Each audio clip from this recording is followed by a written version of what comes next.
दोस्तों नमस्कार। दोस्तों अहमदाबाद में गुरुवार को एयर इंडिया का Boeing 787 Dreamliner plane crash में 250 से अधिक लोगों की मौत ने फिर से वो घटना दोहरा दी जब 12 नवंबर 1996 को चरखी दादरी में सऊदी अरब और कजाकिस्तान की दो फ्लाइट हवा में टकरा गई थी हरियाणा के चरखी दादरी में, और तकरीबन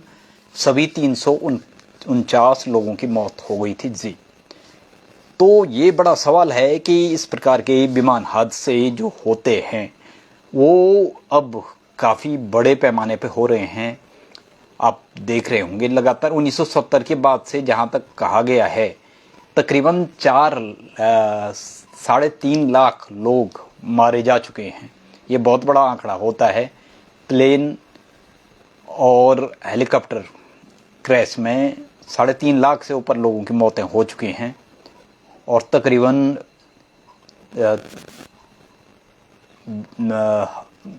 30,000 लोग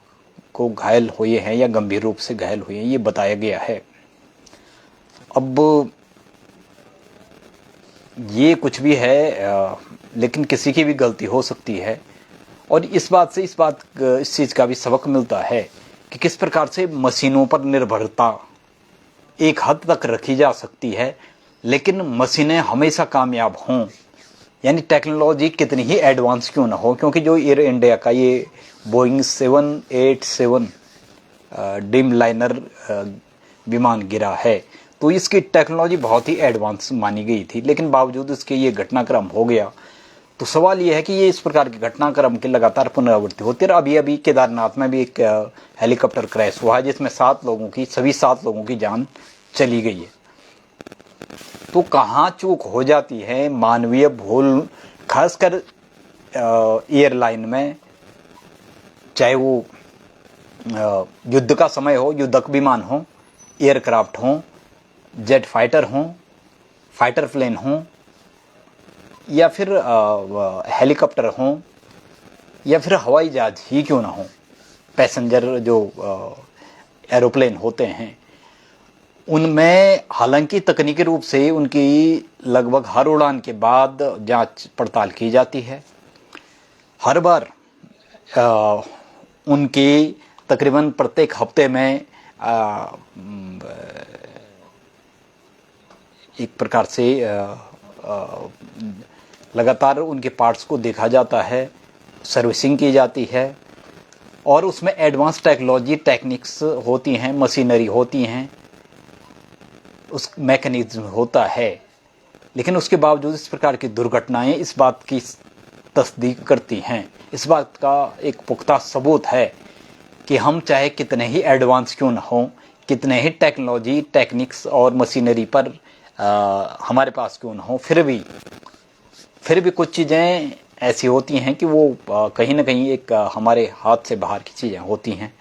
और वो ऐसी हो जाती हैं कभी कि कुछ कहा नहीं जा सकता है। बहुत सारे कारण गिनाने के बावजूद भी कोई निर्णायक उसका कोई कारण मिल नहीं पाता है जी। तो इस प्रकार की घटनाओं की पुनरावृत्ति को रोकने के लिए खैर आदमी की एक प्रवृत्ति रही है, भूलें हों, नई भूलें हों, लेकिन भूलों को रिपीट करना, यानी इतिहास को बार बार उसी त्रासदीपूर्ण और एक त्रासदीपूर्ण इतिहास को बार बार दोहराना, उसकी पुनरावृत्ति या पुनरुक्ति बार बार होना उचित नहीं माना जा सकता है। बेहतरी की संभावनाएं हमेशा रहती हैं, बेहतरी के लिए प्रयास किए जाने चाहिए। और ये जो आधुनिक पीढ़ी के जो एयरक्राफ्ट हैं या जो एरोप्लेन वगैरह भी रहते हैं, हेलीकॉप्टर्स होते हैं, उसके अलावा फाइटर प्लेन होते हैं,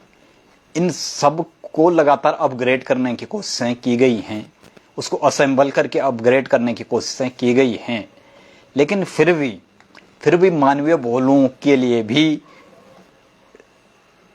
चाहे हम 199 मौकों पे सही हो सकते हैं, 100 में से 99% सही हो सकते हैं, 99.99% सही हो सकते हैं, लेकिन फिर भी 1% या 0.01% भी गुंजाइश बच जाती है दुर्घटनाओं की या मानवीय भूलों की। मशीनरी में खामी आ सकती है। उसके बहुत सारे कारण होते हैं, मौसम होता है, टेक्निकल कुछ प्रॉब्लम अचानक से आ जाती है, चाहे वो फ्यूल टैंक में हो, चाहे उसके इंजन में हो, या फिर कई बार मानवीय भूलें भी हो जाती हैं। तो अब इसके लिए दोषी के एक किसी को भी ज़्यादा ठहराया जा भी सकता है, नहीं भी जा सकता है, लेकिन एक चीज़ें होती हैं, एक उनसे सबक लिया जा सकता है, जो जिस प्रकार की लगातार ये पुनरावृत्ति होती हैं। और केदारनाथ में जो हेलीकॉप्टर हादसे हैं वो लगातार बढ़ रहे हैं। मैंने कई बार इस बारे में शासन प्रशासन को भी बताया था। हालांकि अब मैं कुछ सालों से सक्रिय नहीं हूं, तो थोड़ा हेल्थ प्रॉब्लम्स के कारण, स्वास्थ्यगत समस्याओं के कारण, लेकिन कमोबेश 2020-21 तक भी, या कमोबेश 22 तक भी मैं सक्रिय रहा। मैंने रुद्रप्रयाग जिलाधिकारी, उस समय दीक्षित साहब थे, उससे पहले राजीव लंगर थे, मनोज गोयल थे, उनसे मैंने ये चीज़ें बताई थी। मैंने ज्ञापन दिए थे, मुख्यमंत्री को दिए थे, और जो उड्डयन वो विभाग या मंत्रालय होता है, DGCA, director general of aviation, वहाँ भी मैंने लिखा था कि केदारनाथ हो या पहाड़ी क्षेत्रों में जो एयरक्राफ्ट होते हैं या फिर हेलीकॉप्टर्स होते हैं, वहाँ अलग भौगोलिक परिस्थितियाँ अलग होती हैं, मैदानी क्षेत्रों में अलग भौगोलिक परिस्थितियाँ होती हैं। तो उन भौगोलिक परिस्थितियों के मद्देनज़र वो किया जाए, मतलब वहाँ पे उनके अनुरूप ही जो फ्लाइट हैं वो भेजी जाएं। लेकिन इस पे कभी कोई सुनवाई, जांच पड़ताल नहीं हुई। मैंने 4-5 बार ज्ञापन दिए थे कि हेलीकॉप्टर कंपनियां कई बार मनमानी कर रही हैं, और बात वहीं नहीं रुकती है, बल्कि ओवरलोडिंग का भी मामला आया है कई बार, क्योंकि वहाँ पे टिकटों की ब्लैक मार्केटिंग होने बहुत ज़्यादा होती है। उसका कारण ये है कि वो वेट के कारण कभी कई बार ये होता है कि उसमें 10 यात्री हैं या 7 यात्री हैं, उनका टोटल वेट माना 5 ही कुंटल हो रहा है, और उसमें कम से कम 8-10 कुंटल तक ले जाया जा सकता है। तो उसमें कुछ अतिरिक्त यात्रियों को भेज दिया जाता है। उसमें स्थानीय जो लॉज मालिक हैं, कुछ स्थानीय वहाँ पे एजेंट भी हैं, उनकी सेटिंग होती है हेलीकॉप्टर कंपनियों के जुड़े हुए कर्मचारियों या अधिकारियों से, और वो एक टिकट का 2-3 गुना ज़्यादा रेट लेके यात्रियों से, कई बार तो फर्जीवाड़े ही हो रहे हैं ना, कई बार तो फर्जी वेबसाइट और फर्जी कंपनियां बनाई जा रही हैं, और कई बार वहाँ के स्थानीय जो वो कर्मचारी एम्प्लॉय हैं एविएशन कंपनियों में, वो भी ज़्यादातर स्थानीय हैं, और स्थानीय जो वहाँ पे लॉजिंग वगैरह का काम करते हैं, या अन्य भी हैं जो दुकानें भी चलाते हैं, ढाबे भी चलाते हैं, वो इन टिकटों का ब्लैक मार्केटिंग करने में इनकी साठगांठ रहती है एविएशन से जुड़े हुए सिंडिकेट से। तो उसके कारण भी कई बार ओवरलोडिंग का मामला आता है, और भी सर्विस मेंटेनेंस से लेकर तमाम चीज़ें का अनदेखा किया जाता है, लापरवाही बरती जाती है, और उड़ानें अनियमित, उनके लिए सरकार ने कोई गाइडलाइन ऐसा नहीं है कि आप एक हेलीकॉप्टर के लिए उसकी मेंटेनेंस हो गया, उसकी रिपेयरिंग हो गया, उसका सर्विसिंग से लेकर और उसकी उड़ानों तक सरकार ने कोई भी गाइडलाइन आज तक नहीं बनाई है। नतीजतन इस प्रकार की घटनाएं बहुत हो रही हैं। आपने देखा होगा, आपदा के टाइम पर भी 2 हेलीकॉप्टर वहाँ पे क्रैश हुए थे, आर्मी के भी थे, उसमें तकरीबन जो भी है 25-30 लोगों की जानें चले गई थी। उसके बाद लगातार दुर्घटनाएं हो रही हैं, और मेरे ख्याल से तकरीबन अब तक तो 80-90 लोगों की जान जा चुकी हैं सिर्फ केदार घाटी में ही, जो ये हेलीकॉप्टर दुर्घटनाएं हुई हैं, और हर साल ये बढ़ती ही जा रही हैं। और बात एरोप्लेन की भी होती है, जो अभी विमान अहमदाबाद में क्रैश हुआ है, उसमें भी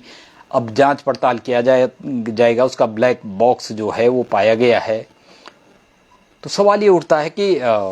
दोष किसी पे भी दिया जा सकता है, एक दूसरे पे आरोप प्रत्यारोप लगाए जा सकते हैं, लेकिन सबक लेगा तो लेगा कौन? जवाबदेही और जिम्मेदारी, जवाबदेही तय करेगा तो तय करेगा कौन? और इन सब से सबक लेके दुर्घटनाएं, अब तो जो हवाई ट्रैफिक है सालों में 7 गुना 8 गुना बढ़ चुका है, हवाई ट्रैफिक भी 3 गुना बढ़ चुका है जी। और आने वाले लगभग 2035 तक ये जो अभी मौजूद हवाई ट्रैफिक है वो लगभग 5 गुना और बढ़ जाएगा। अब आप कल्पना कर सकते हैं अगर ऐसा हो गया और टेक्नोलॉजी के रूप में हो, टेक्निक्स के रूप में हो, मशीनरी के रूप में हो, अगर विभिन्न स्तरों पर और विभिन्न माध्यमों के द्वारा, चाहे वो मानवीय स्तर पे हो या टेक्नोलॉजी के स्तर पे हो, एक आपस में बेहतर समन्वय बना के बेहतर दिशा में और बेहतर मैनेजमेंट हो, बेहतर टेक्नोलॉजी हो, बेहतर उसमें टेक्निक्स हो, मशीनरी हो, उसको डेवलप और रिसर्च एंड डेवलपमेंट की दिशा में आगे नहीं बढ़ा गया तो इस प्रकार की घटनाओं का पुनरावृत्ति होना जारी रहेगा और इसमें कई निर्दोष और बेकसूर लोगों की जान चली जाएगी और ये भारत की साख भी बट्टा लग जाएगा। क्योंकि भारत की पॉपुलेशन 144 करोड़ हो चुकी है। प्रत्येक दिन हजारों लोग विदेशों की यात्रा करते हैं, हजारों विदेशी यहाँ पे आते हैं और चूंकि भारत ने ओपन मार्केट पॉलिसी अपना दी है अभी एफडीआई, तो अब स्थितियां ऐसी हैं कि अब यहाँ पे लगातार एयर ट्रैफिक बढ़ेगा और अगर भारतीय जो एविएशन कंपनियां हैं या भारत सरकार ही कहें, क्योंकि भारत सरकार ने तो अपना जो एयर इंडिया था वो फिर तो टाटा को बेच दिया है, टाटा एयरलाइंस को बेच दिया है वापस। पहले वो टाटा एयरलाइंस ही उसको ऑपरेट करता था, लेकिन उसके बाद बीच में एयर इंडिया सरकार ने एयर इंडिया के नाम से उसको चलाना शुरू कर दिया था। उसके बाद फिर टाटा ग्रुप ऑफ कंपनीज ने उसको अधिग्रहण करके जो विनिवेश कर सकते हैं, डिसइन्वेस्टमेंट, जो सरकार की डिसइन्वेस्टमेंट पॉलिसी है, उसमें बहुत सारे सरकारी उपक्रमों को बेचा गया, चाहे वो BHEL हो, HAL हो, उसकी हिस्सेदारी किसी को पूरी तरह से बेच दिया गया, किसी की हिस्सेदारी बेची गई, चाहे वो ONGC हो, चाहे वो और भी हैं GAIL India, Gas Authority of India हो, ONGC हो, कॉनकॉर्ड हो, शिपिंग कॉरपोरेशन ऑफ इंडिया हो, ये तमाम कंपनीज जो हैं, जो पब्लिक सेक्टर की कंपनियां थी, सरकारी उपक्रम जिनको कहा जाता है, उनकी बहुत सारों की LIC है, उनकी हिस्सेदारी भी बेची गई, कहीं को पूरी कंपनी ही बेच गई। तो ये इंडिया को पूरी तरह से बेच दिया गया। अब जिसकी कीमत जो भी हुई होगी 30,000 40,000 करोड़ या 50,000 60,000 करोड़, जो भी जिसमें भी बेचा गया, उस पर हम चर्चा भी नहीं करेंगे। लेकिन अभी चर्चा इस बात की होगी कि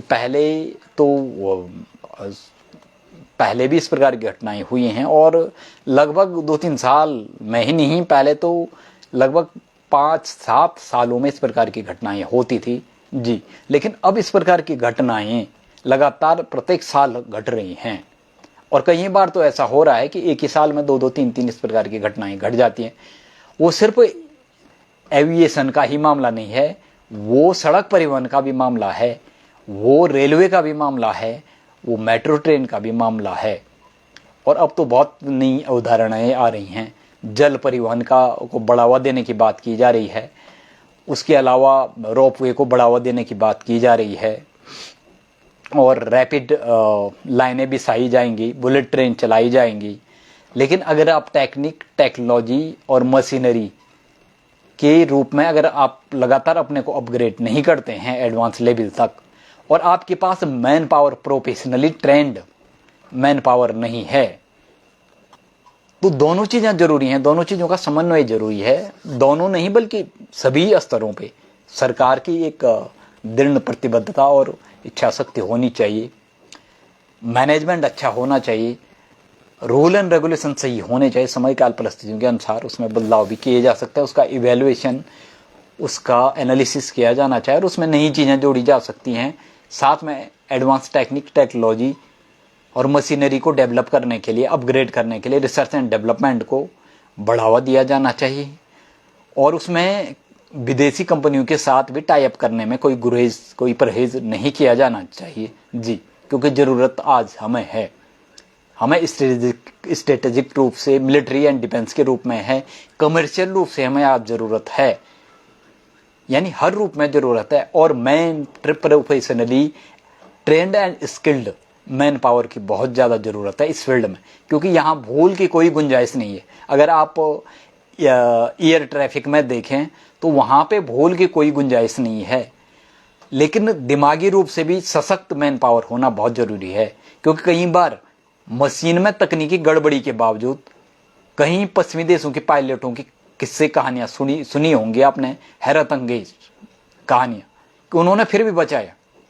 बेहद विषम परिस्थितियों में मशीनरी, यहाँ तक इंजन में आग लगने के बावजूद भी बचाया। अंतरिक्ष स्टेशन, अंतरिक्ष से आए हुए रॉकेट में एक बार ऐसी स्थितियां आ गई थी, मैं नाम भूल रहा हूँ, कोई अंतरिक्ष यात्री थे अमेरिका के, और उनका जो रॉकेट वापस आ रहा था वो लगभग 10,000 फीट से ऊपर ही आग का गोले में तब्दील होना शुरू हो गया था। उसके बावजूद उन्होंने उसको समुद्र में उतारा, हालांकि उनके पीठ पे आग लग गई थी। अब आप देखो, मशीनरी के साथ अगर मैन पावर स्किल ट्रेंड हो और दिमागी रूप से वो हो, मजबूत हो, तो विषम से विषम परिस्थितियों से भी उभरा जा सकता है, गुजरा जा सकता है और उभरा जा सकता है। लेकिन अगर स्किल और ट्रेन मैन पावर न हो, एडवांस लेवल के टेक्नोलॉजी या मशीनरी न हो, और सरकारी जो नीति नियामक हों वो भी प्रभावी न हों, उनमें आपस में समन्वय न हो, संवाद न हो, सहभागिता न हो, तो फिर तो स्थितियां खराब हो जाती हैं। फिर तो ये कह सकते हैं कि सब कुछ राम भरोसे चल रहा है। ऐसे में ऐसी दुर्घटनाएं फिर होती जाएंगी। इस प्रकार की भारत में बहुत सारी दुर्घटनाएं हो चुकी हैं, और ये सिर्फ कहानी भारत की ही नहीं है। तीसरी दुनिया के जो देश हैं या दूसरी दुनिया के जो देश हैं, उसमें अधिकतर जो एयरक्राफ्ट होते हैं वो चाहे मिलिट्री और डिफेंस के रूप में हों, चाहे वो एविएशन के कमर्शियल एविएशन के रूप में हों, वो अधिकांश पश्चिमी देशों से आते हैं या अन्य देशों से, जापान, दक्षिण Korea, Germany, Israel, America, great Britain, France, Italy, Poland, और ये तमाम, फ्रांस हो गया, ये तमाम देश हैं, बेल्जियम और कनाडा, तमाम देश हैं जिनसे ये सारी टेक्नोलॉजी ली जाती है। और उनकी टेक्नोलॉजी होती है, वहाँ अगर 5th जनरेशन का एयरक्राफ्ट चल रहा है,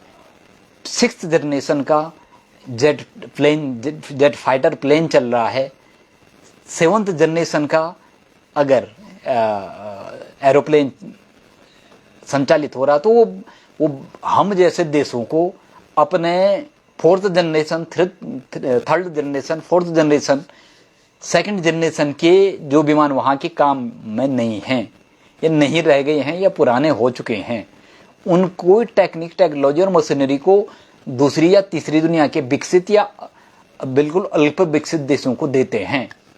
नतीजतन इस प्रकार की दुर्घटनाओं के बढ़ने के चांसेस बढ़ जाते हैं। तो बहरहाल इस दुर्घटना की पुनरावृत्ति बार बार न हो, इसके साथ, और इसमें जो भी लोगों की मौत हुई है, 250 से ऊपर लोगों की मौतें हुई हैं, उनके सबको हार्दिक भाव संवेदनाएं हैं। उनके परिवार को इस दुखद घड़ी में धैर्य मिले और सहने की शक्ति मिले, और साथ में उन दिवंगत आत्माओं को श्रद्धासुमन और भावभीनी श्रद्धांजलि। लेकिन साथ में ये भी सवाल अभी खड़ा रहेगा कि आखिर इस प्रकार की दुर्घटनाओं की त्रासदीपूर्ण दुर्घटनाओं के इतिहास की पुनरावृत्ति, पुनरोक्ति कब तक होती रहेगी? ये त्रासदीपूर्ण इतिहास कब तक दोहराया जाता रहेगा? और उसके लिए एक दूसरे को कोसने या आरोप प्रत्यारोप से क्या सब कुछ ठीक हो जाएगा? इसके लिए जिम्मेदारी और जवाबदेही लेगा तो लेगा कौन? जिम्मेदारी और जवाबदेही तय करेगा तो तय करेगा कौन? और निर्णायक समाधान की दिशा में बढ़ा जाएगा तो बढ़ा जाएगा कैसे? इस पर विचार मंथन की भी जरूरत है, और इस चीज को साधने, मथने और एक निर्णायक समाधान की दिशा में आगे बढ़ने के लिए सभी स्तरों पे इससे जुड़े जो सभी विंग्स हैं, सभी जो भी चीज़ें हैं, उनको आपस में इन चीज़ों को सॉर्ट आउट करने के लिए प्रयास करने पड़ेंगे। तो अभी इससे जुड़ी कुछ घटनाएं जो भी हैं वो भी हम देंगे, और भी समसामयिक मुद्दों पे हमारा लगातार अपडेट और पोस्टमार्टम और इनसाइडर और एक्सक्लूसिव रिपोर्ट लगातार जारी रहेगी। हमसे जुड़ने के लिए बहुत बहुत शुक्रिया। नमस्कार।